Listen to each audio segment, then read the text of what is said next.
adalah sebagaimana sabda Rasulullah SAW, ya ma'syarus syabab man istata'a minkumul ba'ata falyatazawwaj fa innahu aqrabul basar wa ahsanul farj wa man lam yastati' fa alayhi bisawm fa innahu lahu wija. Bahwa kenapa kita umat manusia khususnya yang beragama Islam diperintahkan untuk menikah. Sabda Rasulullah, fal yatazawwaj, khususnya bagi orang yang sudah mampu, keinginan kepada lain jenis sudah tinggi. Agar apa? Agar aghodul basar, agar bisa menundukkan mata, menundukkan kepala, tidak toleh sana, tidak toleh sini. Karena yang diinginkan sudah ada di hadapan.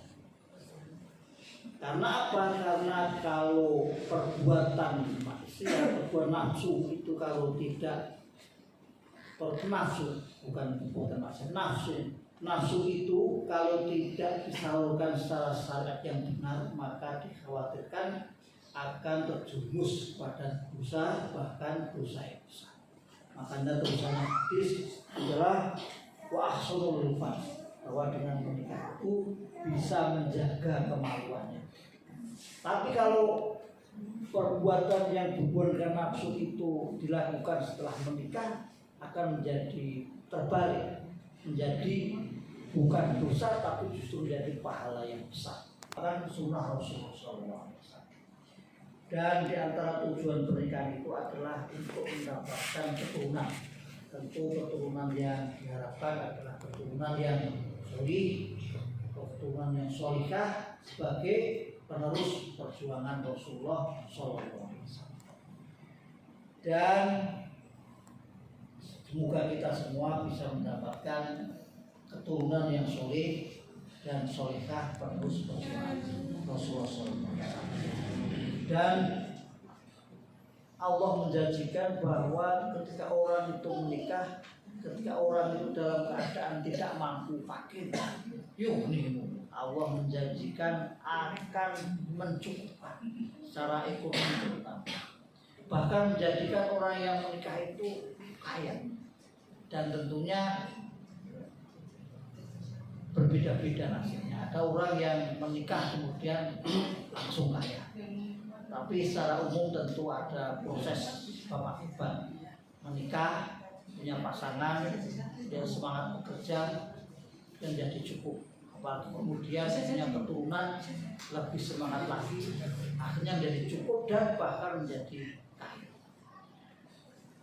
Tapi tentunya bekerja itu tentunya dengan pekerjaan yang diharapkan penuh berkah, yang halal dan baik.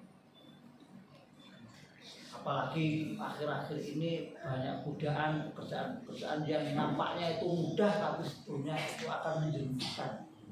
Yang akhir-akhir ini marak yang dilarang oleh negara yaitu judi online. Perjudian sendiri itu sudah dilarang, apalagi kemudian tambah online. Memang pada umumnya itu sepertinya itu orang itu terbius karena kayaknya sepertinya mudah, tapi sebenarnya itu kita itu dipermainkan yang namanya bandar judi. Nggak ada orang namanya bandar itu mesti akan ingin rugi, mesti namanya bandar yang meraup keuntungan yang setinggi-tingginya. Maka pemerintah khususnya lewat Kementerian Agama itu berpesan untuk menghindari yang namanya perjudian, apalagi yang sekarang ini namanya perjudian online. Apa-apa serba online, karena itu zamannya memang zaman online. Jadi uangnya online, apa-apa online dan sebagainya. Dan tentunya tujuan pernikahan itu tidak hanya sekedar melampiaskan hawa nafsu, walaupun itu boleh, bahkan sunnah. Tidak hanya sekedar mendapatkan keturunan, tidak hanya sekedar untuk menjadi kaya. Dalam Al-Quran juga disebutkan bahwa pernikahan itu adalah sebagai mitsaqon ghalidh, diterjemahkan sebagai perjanjian yang kuat atau perjanjian agung, ikatan yang kuat, macam-macam penerjemahannya, ikatan kuat atau perjanjian yang agung. Karena sebuah perjanjian tentunya akan diminta pertanggungjawaban. Di dunia akan bertanggung jawab pada pasangan masing-masing, keluarga masing-masing, kepada masyarakat, bahkan kepada negara. Tapi yang terpenting adalah bertanggung jawaban kelak di akhirat, yaitu kepada Allah Subhanahu wa Ta'ala, kepada pencipta alam Allah Subhanahu wa Ta'ala. Semoga kita semua bisa mempertanggungjawabkan semua yang telah kita lakukan selama hidup. Amin. Amin ya rabbal alamin. Aku qouli hadza wa sallallahu alaihi wa lakum wa liwalidayya wa liwalidikum wa limasyayikhi wa masyayikh muslimin fastaghfiruhu innahu huwal ghafur.